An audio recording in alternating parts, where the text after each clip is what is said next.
Ma'am बात करते हैं अब सोराइसिस को लेकर। ये एक ऐसी प्रॉब्लम है जो लगातार अब बढ़ रही है। लोगों को एक्चुअल में पहले तो पता ही नहीं लग पाता कि उनको सोराइसिस हो चुका है, क्योंकि उसके सिम्टम्स नहीं समझ में आते। किसी को रैशेस होने लगते हैं, बॉडी पे रेडेड होने लगता है, या नेल्स में कुछ प्रॉब्लम आने लगती है। तो एक्चुअल में कैसे पता लगे कि ये जो प्रॉब्लम हो रही है किसी को भी, वो सोराइसिस है? सोरासिस का एक ही सिग्निफिकेंट सिम्टम है, जब आपको रैशेज होंगे कहीं भी बॉडी पे, और ज़्यादातर शुरुआत उसकी स्कैल्प से या पैरों के तलवों से या टो से होती है, पैरों का अंगूठा जिसे हम बोलते हैं। तो उसमें एक ही सिग्निफिकेंट सिम्टम है, इचिंग, रेडनेस होगी, रैश भी होगा, और एक वाइट या ग्रे कलर की स्किन झड़ेगी। जब भी आप उसको स्क्रैच करोगे या छेड़ोगे तो लेयर आपको नीचे गिरी हुई दिखेगी कि आपकी स्किन शेड ऑफ हो रही है। तो ये सोरासिस है। ये और किसी बीमारी में नहीं मिलता, ये सिर्फ इसी बीमारी में मिलेगा। तो सोराइसिस को ठीक कैसे कर सकते हैं? क्योंकि ना ये एक तरह से लाइलाज बीमारी बनती जा रही है। लोग ना परेशान है, एलोपैथी लेते हैं, बट ट्रीटमेंट वो फिर भी प्रॉपर ठीक नहीं हो पाता। जब तक दवाई ले रहे हैं, कुछ ट्यूब दे दी लगाने के लिए, लगाया जा रहा है तो रिलीफ है। जैसे वो दवाइयाँ बंद हो जाती हैं, वो प्रॉब्लम फिर धीरे धीरे बढ़ने लग जाती है। एक्चुअली सोरासिस का पेशेंट जब सर्च भी करता है सोरासिस के बारे में, तो हर जगह यही दिखाता है कि there is no cure for psoriasis. वो और भी एलोपैथिक डॉक्टर्स के पास जाता है तो वहाँ पे भी यही बोला जाता है कि इसको हम ठीक नहीं कर पाएंगे, और ये हमेशा पूरी उम्र आपको सोरासिस से रहना पड़ेगा। बट आयुर्वेद में हम ठीक कर पा रहे हैं। सोरासिस के साथ ट्रीटमेंट ज़रूरी है, मेडिसिन ज़रूरी है, एप्लीकेबल्स भी ज़रूरी हैं, बट साथ ही साथ अपना जो लाइफस्टाइल मॉडिफिकेशन है वो अगर पेशेंट स्ट्रिक्टली फॉलो कर लेता है और एक हेल्दी लाइफस्टाइल को अडाप्ट कर लेता है, तो सोरासिस वापस भी नहीं आता है और वो ठीक ही रहता है। हेल्दी लाइफस्टाइल किस तरह से? अब जैसे सोरासिस है, अल्कोहल आप ले रहे हो या नॉनवेज डाइट आप ले रहे हो बहुत ज़्यादा, तो वो रिलैप्स करेगा। डेयरी प्रोडक्ट्स आप ले रहे हो तो वो रिलैप्स करेगा।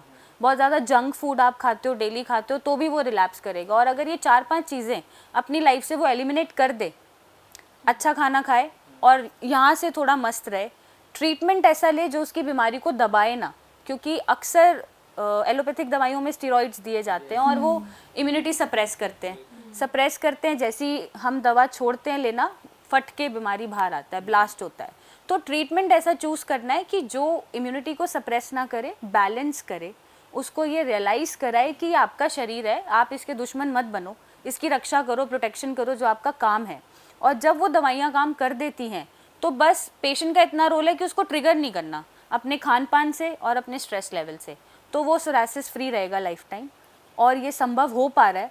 काफ़ी पेशेंट हम ठीक कर चुके हैं, मोर देन 1,80,000 पेशेंट ठीक हो गए हैं। और इसमें एप्लीकेबल्स का ये रोल होता है कि जो स्किन की इरिटेशन है उसको एप्लीकेबल्स कम कर देते हैं। जैसे रेडनेस है, इचिंग है, पेशेंट को डिस्कम्फर्ट हो रहा है, क्रैक है, ब्लीडिंग है, एप्लीकेबल्स उसको कंट्रोल करते हैं। तो ये हर तरीके से पेशेंट को कंट्रीब्यूशन दे के अपनी बीमारी को हटाना पड़ेगा।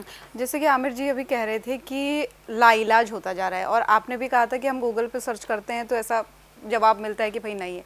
लेकिन आप इन चीज़ों को सही कर रहे हैं और कह भी रहे हैं कि हम सही करेंगे, ये लोगों के लिए उम्मीद भी है एक बहुत बड़ी। और आपने भी एक आंकड़ा भी बताया, काफ़ी चौंकाने वाला है, जो लोग देख रहे होंगे इस पॉडकास्ट को उनको बहुत हेल्प मिलने वाली। तो आपको ये आइडिया कहाँ से आया कि भाई जिसको लाइलाज बता रहे हैं लोग, इसका इलाज भी हो सकता है? कितना अपने आप को झोंकना पड़ा? एक्चुअली जब टू बी ट्रू, अगर मैं सच्चाई से बात करूं तो मैंने स्किन के ऊपर काम करना शुरू करा था, वीडियोस बनाना शुरू किया था, पेशेंट देखना शुरू किया था, राइट। तो हमारी थोड़ी नॉलेज से, रिसर्च से, थोड़ा खुद के फॉर्मुलेशंस हैं उनसे, जब हमने पेशेंट देखना शुरू करे तो हमें भी नहीं समझ आया स्टार्टिंग में तो ये हो क्या रहा है। मतलब हम दवा दे रहे हैं, पेशेंट ने स्टीरॉइड छोड़ा और बीमारी बढ़ती जा रही है।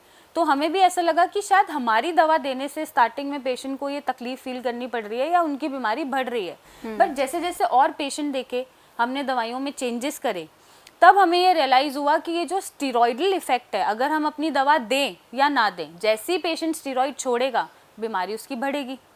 तो ये हमने पेशेंट को काउंसिल करना शुरू करा कि 10-15 दिन अगर बीमारी आपकी बढ़े स्टीरॉइड छोड़ने के बाद, तो आप पैनिक नहीं करोगे, उसके बाद हम कंट्रोल कर लेंगे। और वो अभी बर्स्ट होके ठीक हो गई तो हो गई, नहीं तो वो आगे जाके आपको परेशान कर सकती है। तो धीरे धीरे हमने पेशेंट देखे, अपने फॉर्मुलेशन में चेंजेस करे। उसके बाद मैंने बहुत साल पेशेंट देखने के बाद मुझे रियलाइज़ हुआ, पेशेंट मेरे पास स्टीरॉइडल एप्लीकेशन लगा के आता है तो उसकी स्किन में स्ट्रेच मार्क्स हो जाते हैं, एकदम लाल रेड स्ट्रेच मार्क्स हैं, बड़े बड़े, स्किन फट रही है और उसकी स्किन बहुत सेंसिटिव होती जा रही है। तो हमने 2 साल बहुत रिसर्च करी, बहुत फॉर्मूलाज बनाए, लोगों से मिले, बात करी, तो हमने एप्लीकेबल्स भी निकाले जो शायद किसी ने नहीं निकाले होंगे। सोरासिस पेशेंट के लिए हमने बॉडी वॉश अलग निकाला विच इज़ नॉन स्टेरॉइडल, उसमें कोई स्टेरॉइड या केमिकल नहीं है। हमने लोशन निकाला क्योंकि ड्राइनेस होती है, इचिंग होती है, तो वो लोशन से ड्राइनेस कंट्रोल होता है। हमने ऑयल निकाला, आयुर्वेदिक ऑयल निकाला, जिस ऑयल को लगा के उनके पैचेस में रिलीफ आना उन्हें शुरू होता है, और ये सारे नॉन स्टेरॉइडल है। हमने शैम्पू निकाला क्योंकि मैक्सिमम पेशेंट जो स्कैल्प सोरासिस के होते हैं वो कोल्टार, कीटोकोनाजोल, सब स्टेरॉइडल शैम्पू लगा के आते हैं और कुछ सालों बाद गंजे हो जाते हैं, बिल्कुल, है ना? बिल्कुल। तो वो ना लगाना पड़े उसके लिए हमने शैम्पू निकाला, और सिया के थ्रू हमने लोगों में ये इंट्रोड्यूस कराया।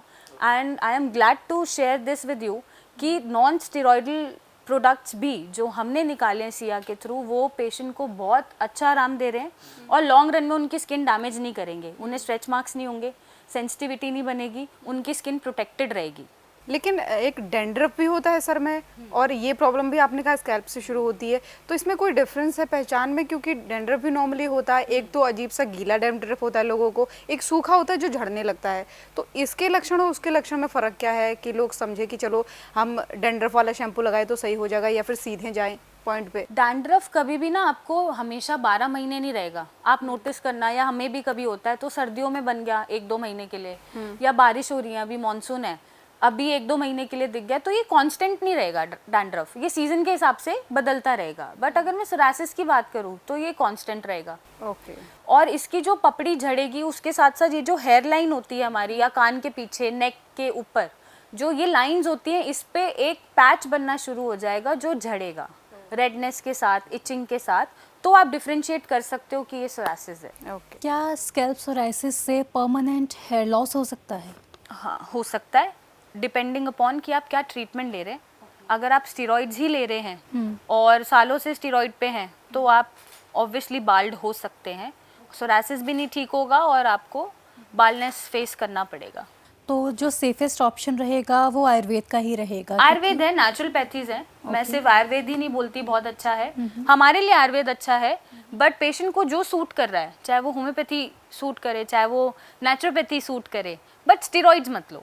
ओके। राइट, अगर बहुत ज़्यादा इमरजेंसी की कंडीशन बन रही है पेशेंट में, हालत मरने वाली हो गई है, तो उसमें स्टेरॉइड भी बढ़िया है, क्योंकि हमें पेशेंट की जान बचानी है। राइट, तो वो डिपेंड करता है कि पेशेंट को किस कंडीशन को फेस करना पड़ रहा है, और पेशेंट की चॉइस है कि वो अपनी लॉन्ग रन में अपनी बॉडी को, हेल्थ को, स्किन को कैसे ज़िंदा रखना चाहता है। ओके। तो ये कम्प्लीटली पेशेंट की चॉइस होती है कि वो किस ट्रीटमेंट से अपने आप को ठीक रखना चाहते हैं। क्योंकि कुछ लोग होते हैं, पेशेंट होते हैं, मेरे पास भी आते हैं, जो बहुत पैनिक कर जाते हैं, स्टीरॉइड पे ही रहना है उनको चाहिए कि एक गोली खाया मेरा सोरासिस ठीक हो जाए, वो वेट नहीं करते, है ना। और सोरासिस एक दिन में ठीक करने वाली बीमारी नहीं है, 1 महीने में कर सकते हैं, बट 1 दिन में नहीं होता। तो ऐसे जो इम्पेशेंट पेशेंट होते हैं, जिन्हें सब्र नहीं है, पेशेंस नहीं है, पैनिक कर रहे हैं, एंशियस हो रहे हैं, तो फिर वो जा सकते हैं एलोपैथी में स्टीरॉइड लें। तो ये कम्प्लीटली पेशेंट का ही चॉइस होता है, और उसकी कंडीशन पे डिपेंड करता है कि किस ट्रीटमेंट पे उसको जाना चाहिए।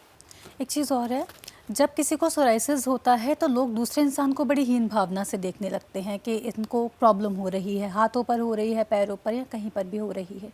तो क्या जो लोगों में एक मानसिकता बनी हुई है कि इसको टच नहीं करना है, सोराइसिस टच करने से फैल सकता है, क्या ये ठीक है या नहीं है, इसको बताइए।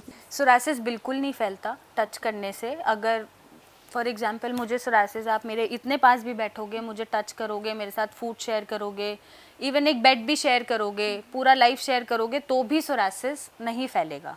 ये नॉन कॉन्टैजियस होता है। और यही रीज़न है, मैं आपको बताऊं, मैंने आज तक इतने सालों की प्रैक्टिस में कभी भी ग्लव्स नहीं पहने सोरासिस पेशेंट के सामने, कभी भी मैंने अपने आप को कवर नहीं किया, इसी रीज़न की वजह से कि उनको कॉन्फिडेंस मिले कि उनकी जो बीमारी है वो दूसरे इंसान में नहीं फैल सकती। जब मैं उन्हें देख सकती हूँ बिना ग्लव्स के, या बिना ड्रेस पहने, या बिना कवर करे, उन्हें छू सकती हूँ, उनके साथ नॉर्मल रह सकती हूँ, तो हर कोई उनको नॉर्मल ट्रीट कर सकता है। और सोरासिस को इंडिया में ही बहुत हवा बना रखा है ना। तो बाहर तो लोग फ्लॉन्ट करते हैं, मॉडल्स हैं, एक्ट्रेसेस हैं, सोरासिस है वो फ्लॉन्ट कर रहे हैं, वीडियोस बना रहे हैं, इन्फ्लुएंसर्स हैं। तो इंडिया में ज़रूरत है लोगों को जागरूक होने की। ये सिर्फ एक स्किन ऑटोइम्यून डिसऑर्डर है, इसमें आप लोगों को जितना सपोर्ट करेंगे, उस पर्टिकुलर स्पेसिफिकली बंदे को आप अलग फील नहीं कराओगे, उसको नॉर्मल ट्रीट करोगे उतना वो जल्दी रिकवर करेगा। और जितना आप हीन भावना रखोगे, उसको खुद से डिफरेंट फील कराओगे, उसके साथ ऐसे ट्रीट करोगे कि आप अछूत हो चुके हो, तो उतना टाइम लगाएगा ठीक होने में, क्योंकि स्किन इज समथिंग जो आपको रिप्रेजेंट कर रही है। और जब वही खराब होने लग जाए और उसी पे बीमारी होने लग जाए तो पेशेंट इमोशनली, मेंटली, सोशली हर तरीके से टूट जाता है। बिल्कुल। तो वो वहाँ पे सपोर्ट बहुत ज़रूरी है। आप जितना उसको सपोर्ट करोगे और नॉर्मल ट्रीट करोगे, उतना ही पेशेंट को आप हेल्प करोगे और उतना ही आप पेशेंट का अच्छा करोगे। और करना चाहिए आपको, उन्हें नॉर्मल ट्रीट करना चाहिए। और ये ऐसा होना चाहिए कि सोरासिस ही तो है, क्या हो गया, नॉर्मल हो जाएगा, राइट।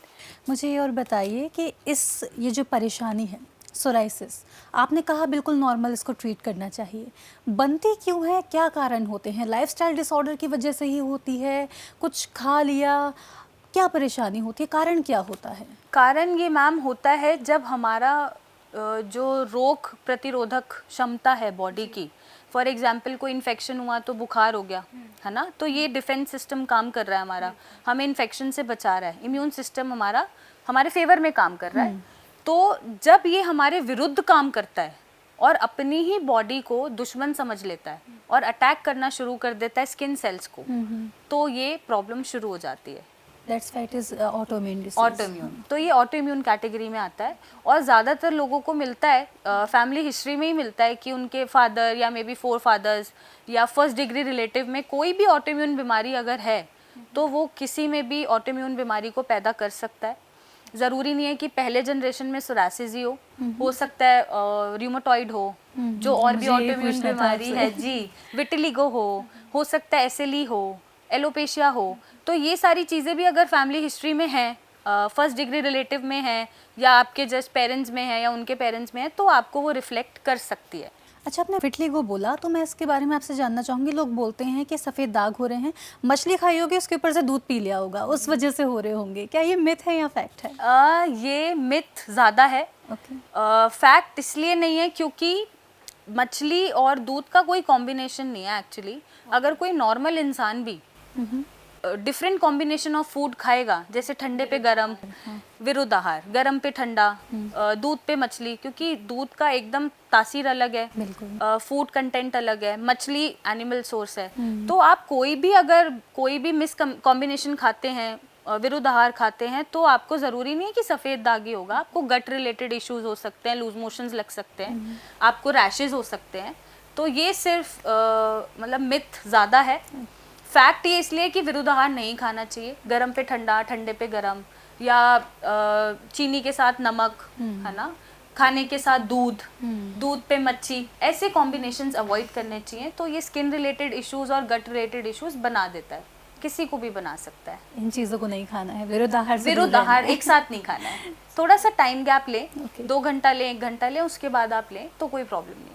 तो मैम सोराइसिस की जैसे हम बात कर रहे हैं, तो क्या कोई पर्टिकुलर मौसम आ रहा है, क्या विंटर में ज़्यादा अटैक कर रहा है या समर में ज़्यादा अटैक कर रहा है सोराइसिस? वैसे तो पेशेंट टू पेशेंट कंडीशन बदल जाता है। कुछ पेशेंट को गर्मियों में ज़्यादा परेशान करता है, कुछ पेशेंट को सर्दियों में ज़्यादा परेशान करता है, कुछ को बरसात में परेशान करता है, क्योंकि हम और आप एक दूसरे से अलग हैं, है ना। मेरा बॉडी अलग रिएक्ट करेगा। अभी जैसे सीज़न चल रहा है, मैक्सिमम लोगों को फीवर हो रहा है या कफ हो रहा है, कोल्ड हो रहा है, मुझे नहीं हुआ अभी तक, तो मेरा बॉडी अलग तरीके से रिएक्ट कर रहा है। तो सबका इंडिविजुअल रिस्पॉन्स है।